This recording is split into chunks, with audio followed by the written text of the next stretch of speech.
Today I'm going to tell you about my balloon theory, which explains why teeth relate to your body and neurology.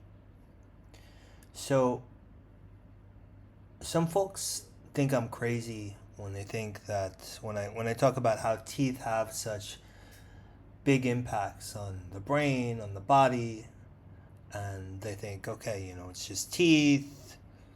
What what relation could teeth possibly have to these things that are pillars to our health?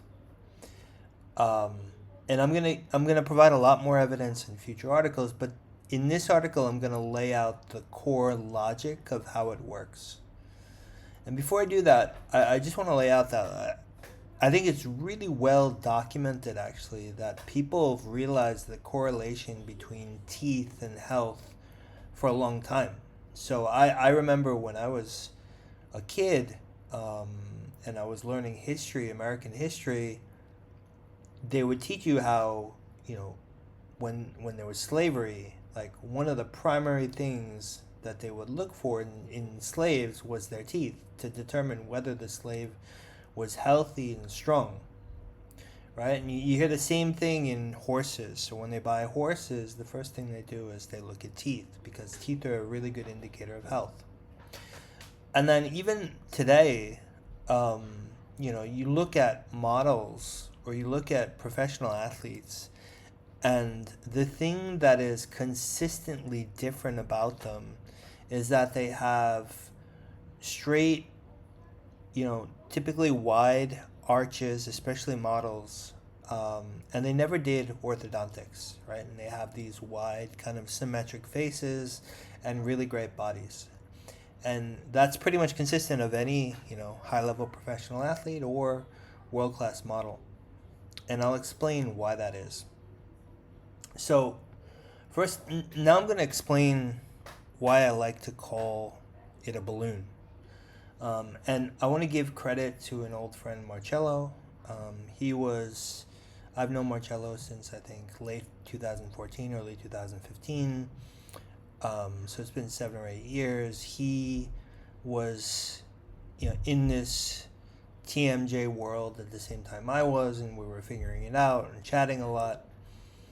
Um, so he's the one that kind of came up with this balloon theory, and I've kind of added and taken it in a slightly different direction over the years. But the way that I explain it is you should think of the soft tissue that covers the skull as a balloon that covers the bones of the skull, right? So when I say soft tissue, I mean the fascia, the skin, things like this. And even though I'm talking about the skull, this same soft tissue connects, across around the entire body, right? So it's basically like there's, your skin, for example, it's continuous from your head all the way to your toes, right? Um, and the other thing you should realize is that the skull is actually about 27 bones. And this is something you learn if you've ever been to an osteopath, because osteopaths, specialize in this, and they're actually, trained doctors.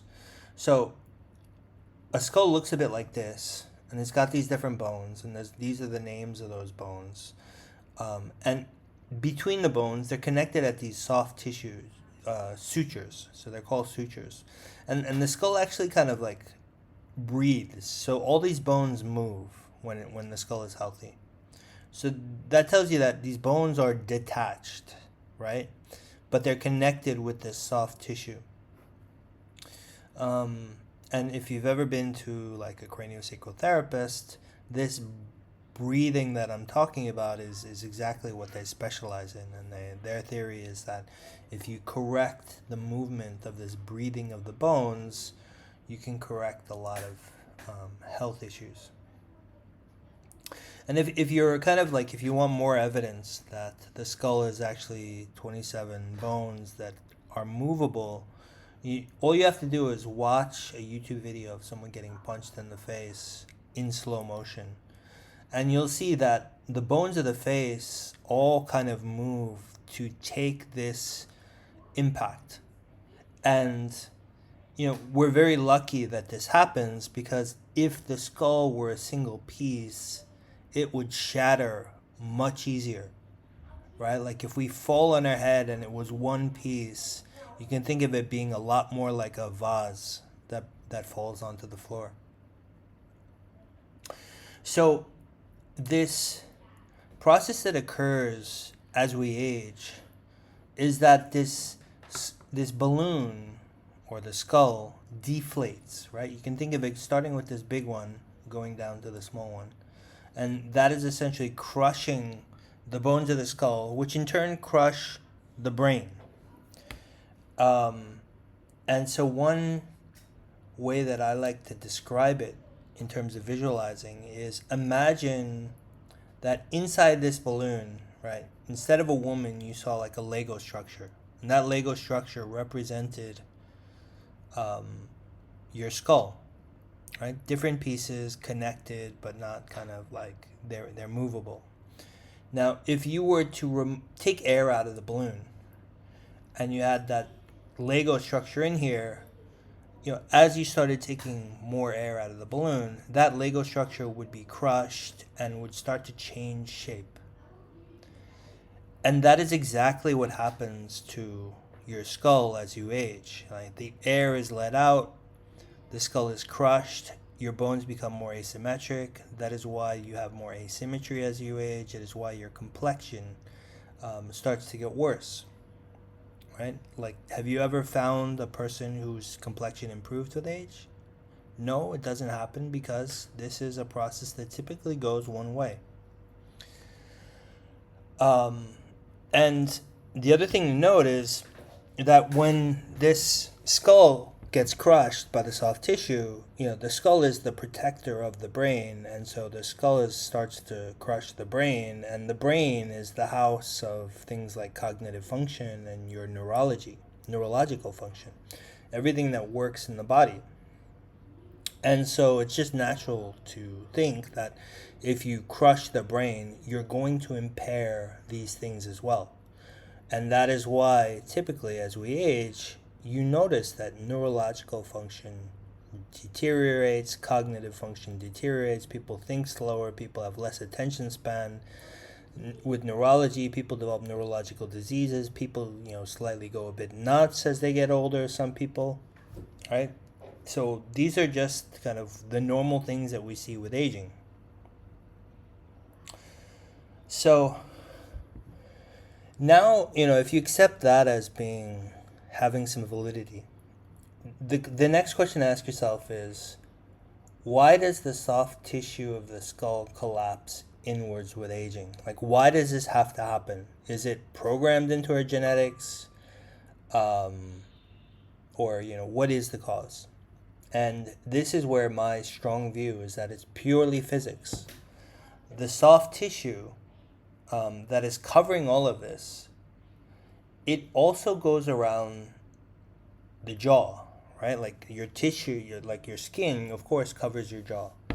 And if you look at this photo, what is between the jaw and your skull, right? This is this upper kind of maxilla right here.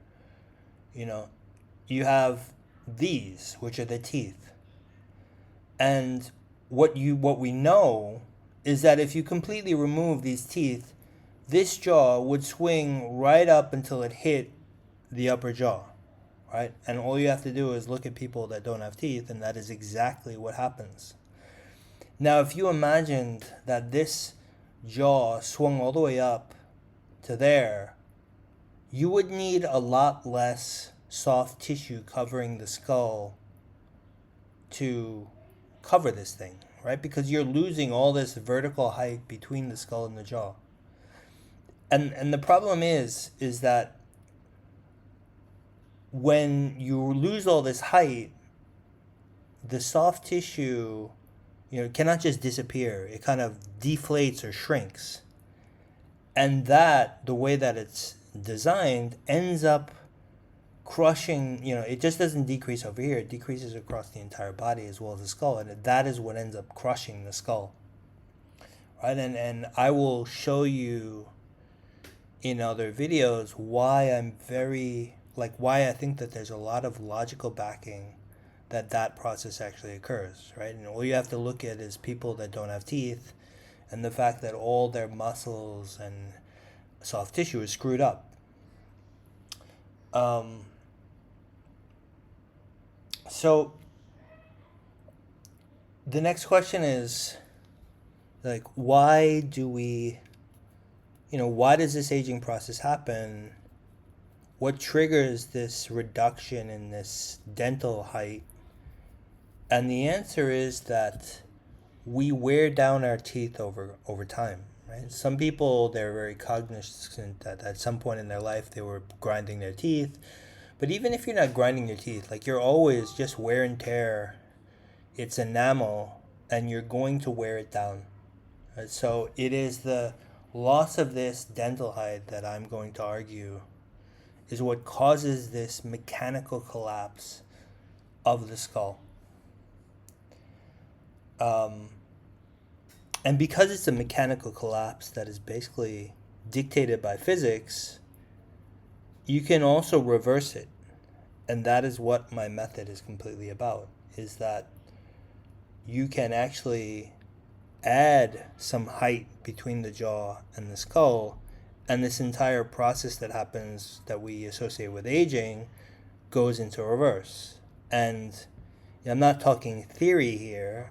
I'm talking about something that I first did, in 2015, and then I screwed it up, and then I fixed it, and then I screwed it up, and I fixed it, and I screwed it up and fixed it probably about 5 or 6 times in the last 10 years. So these mechanics for me, because I did that in the last 10 years, like it goes far beyond theory into something that I have experienced, and now I feel like I know exactly how it works. And also, what you will see as the skull inflates is that people with really good bodies always have something quite consistent, is that their skulls look a bit inflated, right? And I use The Rock here, Dwayne Johnson, as an example, but you could look at like a young Michael Jordan or models or anybody, and their skull, when they have these really good bodies in order to be, a professional athlete or professional model, their skulls are going to have this very inflated look where they have well-defined features and kind of high cheekbones. Like, this is all, just the way that it's supposed to be for every human being. So, and I'll talk about this more, but basically, the way the process works is by adding more height between your jaw and the skull. This essentially acts like a doorstop, right? It's essentially stopping your jaw from closing completely. So if you think about the way a doorstop works, the more you put a doorstop height, or length, the more it prevents that door from closing. And in my metaphor, the door represents your jaw. So the more height that you're putting over your teeth or on your teeth, that is essentially not allowing your jaw to close. And by not allowing your jaw to close, you're stretching the soft tissue that needs to go around not just the jaw but the entire skull. And this soft tissue connects the entire body. And so essentially this doorstop stretches the soft tissue that goes around the entire body. And that is what, in my view, anti-ages a person. And some wonderful things happen as you do this, which I've experienced numerous times. And every single time it followed a very similar pattern. So every time I was improving this, using these mechanics, my cognitive function would increase, right? And the way to describe that is I could think through complexity better. I could stay focused longer. Not just longer as in I could work for longer periods of time, but I could literally for the last couple of years, I usually work until 10 or 11 p.m. every night. I'm recording this at 9 p.m. and I still have another hour or two of work in me, and I've been at it since 8 a.m. and I'm 47 years old. And I've done this pretty much every day like this for the last 2 years. So it's not like, this week is not some one off. I've been operating like this for a long time now, and it's only getting better. Um, so, and it's not just cognitive function, like neurological function, like you feel happier, in a better mood. If certain folks that have symptoms like brain fog and whatnot, that stuff starts to go away, and a lot of good things happen. So, just to wrap up, what did I talk about? So, I talked about how I described the balloon, like I described the skull as a balloon that you can deflate by reducing dental height, but you can inflate by increasing dental height. And when it deflates, it crushes your skull and creates cognitive and neurological issues as well as other things. Whereas when it inflates, all those things reverse and improve, right? And one really good example I like to point to is, there's some dentists like Dr. Brendan Stack, who have been using dental splints, flat dental splints, they call it flat plane, for over 20 years to treat people that were suffering from neurological diseases like Parkinson's. And you can find some really great videos related to Dr. Brendan Stack on YouTube. So I put one here, but feel free to just Google yourself and you'll see some pretty amazing things. And so I'm not the one that put together the connection between neurology and the height of your teeth. There's people like Dr. Stack that have been playing with this stuff for over 20 years.